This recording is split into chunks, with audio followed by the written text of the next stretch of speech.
The end of the Civil War brought with it more difficulties. The Andrew Johnson administration and Congress waged a bitter war over the process of readmitting the states. Southern society was utterly destroyed by the war, and the process of reconstruction was begun. The U.S. government enforced radical reconstruction for a time, but the traditional elites of the pre-war South slowly regained power, bringing with it renewed oppression. Northern divisions on Reconstruction. Lincoln was the first to really come out with a plan to readmit the states, and he announced it, and it was called the 10% Plan, or referred to as the 10% Plan.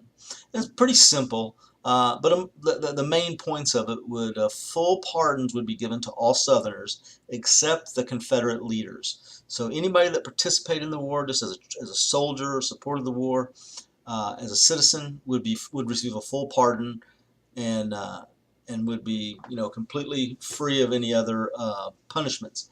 But the leaders, the political leaders and probably the military leaders, were to be held accountable. And in order for a state to be readmitted, 10% of the voting population that had voted in the last election that the Confederacy was part of the Union, or part of the nation, which was 1860, 10% of the voting population of states must take an oath of loyalty to the Union. So that's really a very easy way to re-enter the Union. Of course, Lincoln wanted to make it as quick and painless as possible to start the healing process. That was his kind of point of doing it. Congress felt like they should have more of a say in how states would re-enter the Union. So they resented Lincoln's effort to control this process. And then there was a group called Radical Republicans. Of course, Lincoln himself was a Republican, but there was more radical Republicans that were very vocal. They weren't a majority or anything, but they were very vocal in Congress, and they demanded more. They actually got it from Congress when they passed the Wade-Davis bill, which were a little more restrictive on the pardons, but also required a 50% of the population or citizens that had voted in the 1860 election to give a loyalty oath. Lincoln refused to sign it after Congress was convened, or after Congress went home, and so it was considered a pocket veto, meaning he didn't officially veto it, but he just left it on his desk, or as they say, left it in his pocket, and it went away. But also important things that happened. The Freedmen's Bureau was established during this time, and the Freedmen's Bureau was an agency created by Congress to help the newly freed slaves transition into a free life, providing advice, providing services, legal advice, legal services, setting up schools to teach not just the children of slaves how to read, but the slaves themselves, and just doing any and everything they could do to help the transition. Because we have to remember that these slaves left, they were freed with for the most part, with they owning nothing and with very little to no education. Also, during this time, Abraham Lincoln was assassinated by an angry Southern actor named John Wilkes Booth in Ford Theater, and with his assassination, creates much mourning in the North, and really, if you want to say it, joy in the South. And so Andrew Johnson becomes president. Andrew Johnson was Lincoln's vice president. A little bit about Andrew Johnson. In his background, he was born poor, born in poverty, worked as a tailor in Tennessee, and became very successful, and actually became very wealthy. And he was a slave owner. But as he worked his way up, he got into politics. He was politically savvy. He was the only Southern senator to stay with the Union when Tennessee seceded, because Tennessee joined the Confederacy. And being a senator for Tennessee, he stuck with the Union, in order to maintain at least some support of the Upper South that stayed with the Union. That's why Lincoln chose him as the vice president. but he was ignorant and racist. Uh, he was just an angry, bitter person, and uneducated as far as formal education, and he was seen as this kind of a rube by other elites in not just Tennessee but in Washington. But as I said, he became fairly wealthy and was a slave owner himself. But he despised the other planter elites because, unlike him, they were educated. Most all these planter elites, these high society slaveholders, were educated, whereas he was not, and he was never fully accepted into their society because he was so backwards and and ignorant, and so he harbored a resentment his whole life for the planter elite. Um, and initially, because he was a Republican and because Lincoln had appointed him, he had the support of the Republicans in Congress. But as time went by, him and Congress became at odds with each other. Uh, so Johnson, as president, requires Southern state conventions in order to re-enter the Union, to declare secession illegal, repudiate Confederate debt, which means war debts must be paid, ratify the 13th Amendment, which is the amendment that outlaws slavery in the United States, and these were reluctantly carried out by the South. They didn't really want to, but Johnson knew that these things had to be done. Now, after these states re-entered the Union, most all of them, these Southern states, began to pass something called black codes, and basically these black codes were just a separate set of laws that only applied to the newly freed slaves. And it limited almost everything that they could do, where they could live, the kinds of jobs they could have, where they could be.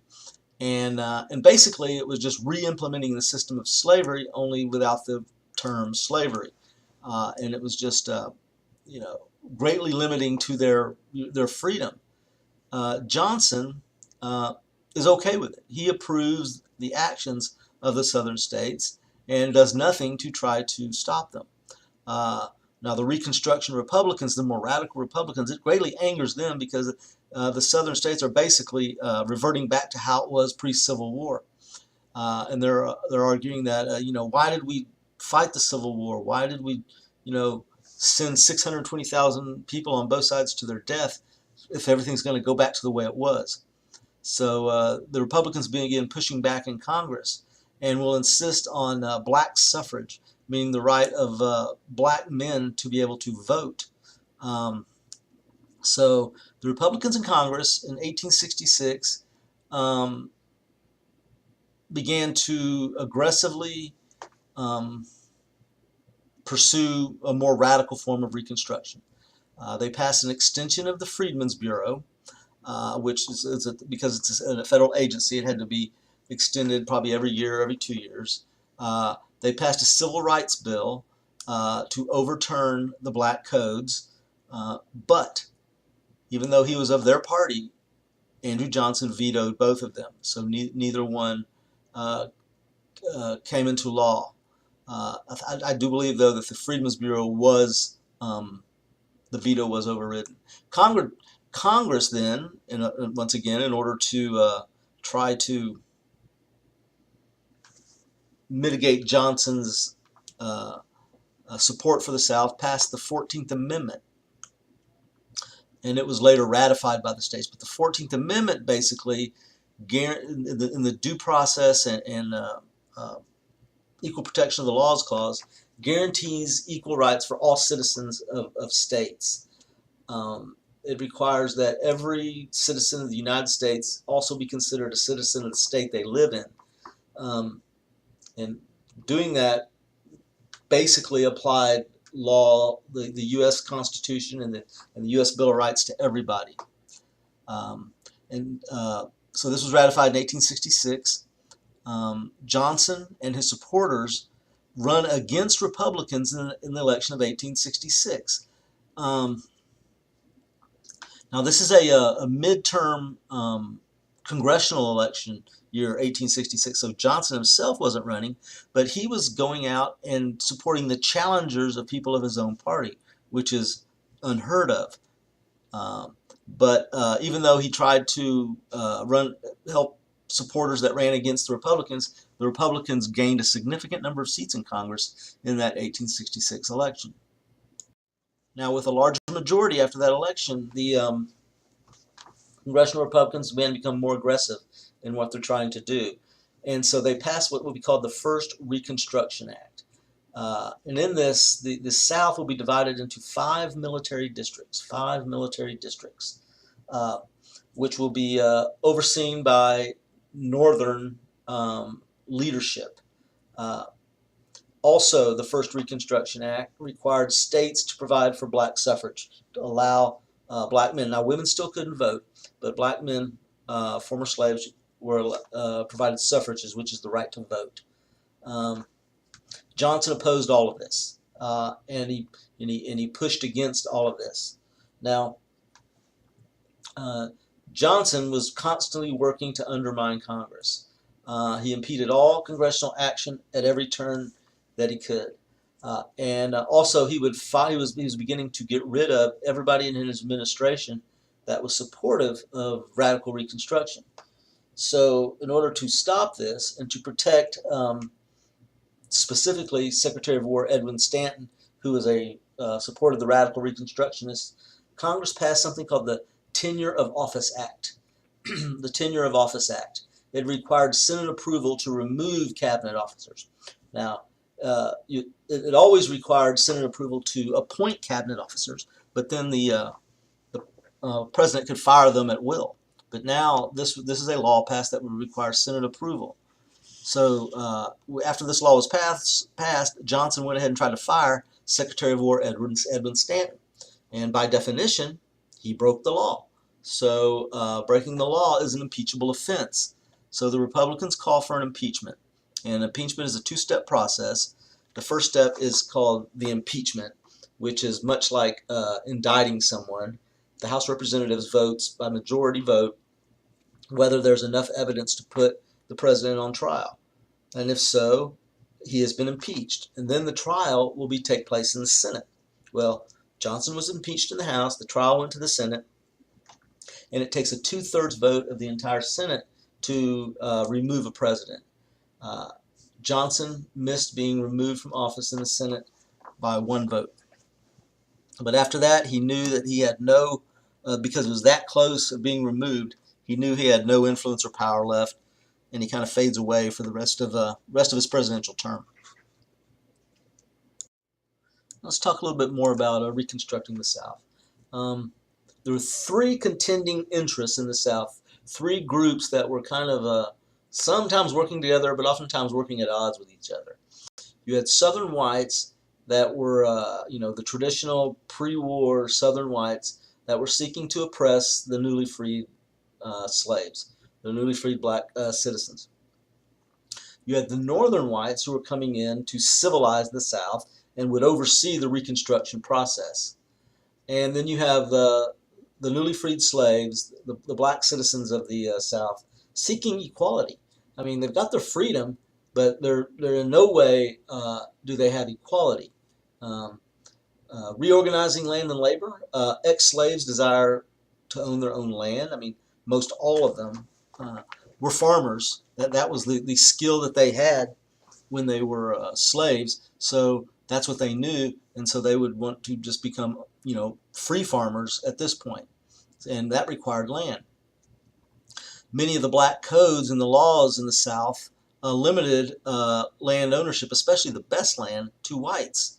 And of course, many of the free slaves had no money to purchase land, so it was difficult for the former slaves to find land to work.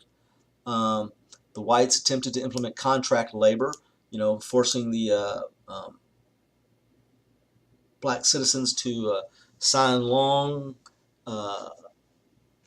really rigid contracts in order to work. But blacks insisted on a system called sharecropping. Sharecropping, basically, where you, like the term says, you share the crop. So let's say you're a landowner, and you have you're a white landowner, former plantation owner, whatever. You have all this land, and you need it farmed. Well, you no longer have slaves, so you no longer have anybody to farm it. Uh, well, your former slaves, know how to farm the land. They're the ones that did it, but they are no longer your slaves, so they would have to be compensated, paid to work. So the system that was created was the landowners would allow the black farmers to, and it was white farmers too that were participating in sharecropping as well in the South, allowed them to farm a portion of the land, 100 acres, 200 acres, and and then in return, for the right to farm the land, the farmers had to give a portion of their crop or a share of the crop to the landowner. And there was always a set minimum amount that the landowner got first before the farmers got their share of the crop, to which they could use or sell or do whatever they want to with. The problem was on years when there wasn't a good crop or there was less than expected harvest, the landowner always got his minimum amount, and oftentimes there was not enough left for the sharecropper to survive the rest of the year. So they ended up having to borrow money, or live on credit, which trapped them in a cycle of debt, which is another form of economic, it's a form of economic slavery, where you can't go anywhere or do anything because of your debts. Also, black codes, again, the South increasingly segregated their communities, separating whites and blacks. Believe it or not, blacks and whites interacted more during slavery than after, because afterwards the segregation began to take place, where blacks were only allowed to live in certain areas of the community and shop in certain places and go to school separately. All these segregationist laws were placed on them. And it was just a basic and overt attempt to return slaves to a submissive status, as they were as slaves. Racism, discrimination, and violence became prevalent if any of these black citizens, dared to challenge the existing structure and the existing discrimination. Republican rule in the South in 1867. Republicans begin, like I said, that organization of the South. But that the Republican coalition, which is a group of people who are working together, didn't always see eye to eye and was generally unstable. There were white businessmen who wanted government aid, and so they go down there and ask for the contracts to rebuild the South, and because the federal government's paying for it. White farmers wanted protection from creditors. Their slaves were taken away. They weren't able to farm their land, meaning they weren't able to harvest and sell the product. Therefore, they couldn't pay their bills and pay off their loans. So they wanted protection from creditors. And the black Southerners wanted social and political equality. And they made up a majority of the Southern Republican Party. Because you got to remember, in many of these Southern states, the black population was larger than the white population. Republican successes and failures. They were able to improve education in the South for both black and white children during Reconstruction. They were able to improve welfare and transportation systems, but white Republican leaders were also corrupt. They would come in. They were called carpetbaggers. That was the term used, derogatory term used for those that came from the North to the South to kind of enrich themselves and to benefit themselves, and then would leave.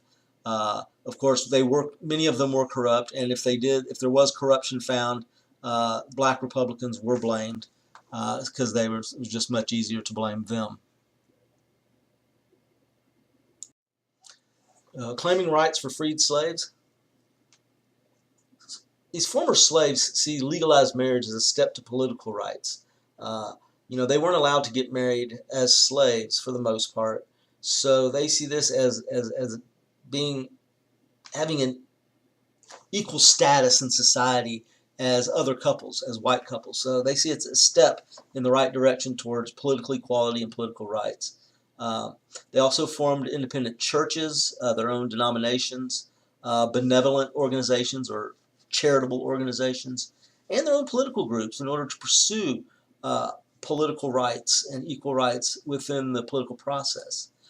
They formed independent schools because, of course, education was a top priority for all of these newly freed slaves, not just for their children. It was mainly for the children, but many of them wanted to, as adults, wanted to learn to read and write themselves. Um, but the success will be short-lived. The, the radical Republicans and the Reconstruction Republicans, all these successes, give hope to the newly freed slaves and give hope to the Northerners who promote equality and Reconstruction. But after a while, the North, the political powers of the North, begin to retreat from Reconstruction. In 1868, Ulysses S. Grant, the famous, successful general for the Union in the Civil War, was elected president. His administration was generally corrupt. They were out to enrich themselves. They were, giving contracts, to their friends and buddies and business partners. Now, that doesn't necessarily mean Grant was corrupt. He was just, he just didn't. I don't think he really cared enough to really pay close attention. Uh, he lacked vision. He lacked a sense of duty, which is interesting from a general. And so that was part of the rolling back from Reconstruction, but also other political issues began to overtake Reconstruction. One was the question of money and the question of whether to, what to do with the greenbacks, which were printed money during the Civil War. Historically, all money was on the gold standard, which means that for every dollar that's printed, there had to be a certain amount of gold in reserve in order to back that currency to give it its value. So let's say if the gold reserve should be 50%, that for every $100 worth of money that was printed, there had to be $50 worth of gold reserves to so if somebody wanted to redeem their dollar, they could get gold for it. Well, they didn't have enough gold during the Civil War, so they had to print greenbacks, which was money that was not backed by gold. And it created more money in the system. And there was political arguments over to what to do with the greenbacks, get them out of circulation, which is what the conservative business banking elite wanted to do, or keep them, which is what the farmers and the Western expansionists wanted to do, because by having the greenbacks out there, there was more money in circulation for them to spend. The issues divided both parties, and amongst this, Grant was reelected in 1872. Not long after that, there was the Panic of 1873, and there was arguments over how the money issue, how the greenback issue did or did not cause the Panic of 1873. But when Congress voted to expand greenbacks, print more money, Grant vetoes that. Then Congress passes the Specie Resumption Act, which would gradually reduce the number of greenbacks in circulation, which was beneficial to bankers. Because of this, and anger at this, the Greenback Party was formed. It was a political party that was all about maintaining the greenbacks. Final efforts at Reconstruction. In 1869, the 15th Amendment was passed, basically stating that there would be no denial of vote based on color, race, or previous condition of servitude, meaning you can't deny people the vote based on them being a former slave. And they were using specific categories such as race, color, previous condition of servitude. Of course, the Southerners found very clever ways around this. They passed other laws like or other things that limited the black citizens' ability to vote, like poll taxes charging people to vote, white primaries, and the grandfather clauses, literacy tests, all of these were put into place to deny, because if they did that, like a literacy test to determine who's voting or who can vote, that's not based on race, color, or previous condition of servitude. So, and of course, most blacks at the time in the South couldn't read. Women's groups were angered because while the 15th Amendment provided the right to vote for black men, women were still not allowed to vote. Northern support for black rights was waning. The greenback controversies and other issues began to become more important to the Northerners. And so without Northern support, eventually Reconstruction is going to fade. The Ku Klux Klan and other secret societies were formed to promote white supremacy and to oppress the newly freed slaves with intimidation and violence against not just blacks, but anybody that wasn't seen as properly American. Catholics, Jews, anybody that wasn't white and Protestant. 1870s congressional action against these groups. President Grant signed the Force Bill, which allowed the U.S. Army to use their resources against the Klan. But by 1876, the Reconstruction is controlled. The Reconstruction process is only still fully implemented in South Carolina, Louisiana, and Florida, and Northern support for Reconstruction basically continues to fall. This is just a little graphic that summarizes the Reconstruction amendments that were passed, the 13th, 14th, and 15th Amendments. 13th, slavery prohibited. 14th, national citizenship, and other things. And then 15, the right to vote. Now, as Reconstruction was becoming less and less popular up north, we had the election of 1876. Grant had served his 2 terms, and he did not run again. So the Republicans put up Rutherford B. Hayes as their candidate. The Democrats put up Samuel Tilden. Tilden won the popular vote, but as you know, we've never heard of a President Tilden. So there were a couple of disputed states in the Electoral College, and which caused it to be very controversial over who would be president. Even though Tilden won the popular vote, there were some disputed electoral votes, I think specifically in Louisiana. And so for a couple of months, we went without determining who would be the new president. So eventually they came to a compromise. And basically the compromise was this.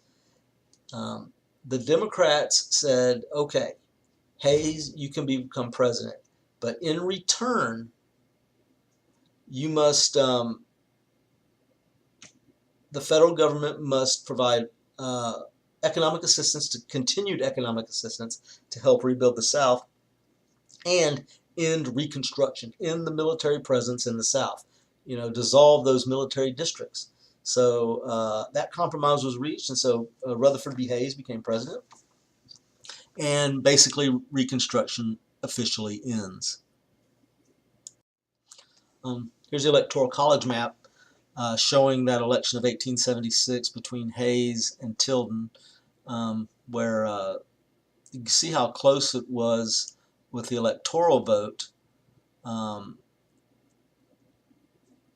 Tilden actually looks like won the popular vote and the uncontested electoral vote before those contested votes. And it looks like the 3 states that had the contested electoral votes was Louisiana, Florida, and South Carolina. But eventually, Hayes won the electoral vote by 1 vote, and that's, even though he lost the popular vote, as we know, it's the electoral vote that counts. Now, with Reconstruction over and the military districts dissolved, basically the Southern planter class, or as they would call themselves, the Southern Redeemers, placed themselves back in power. So they were out of power for, from 10 years or so, from the end of the Civil War until the end of Reconstruction. But now they're back. Okay, and they consist of the planter class, of course, industrialists, and professional politicians. All were supportive of the idea of white supremacy. They all wanted to limit the freedom and the political power of their black citizens.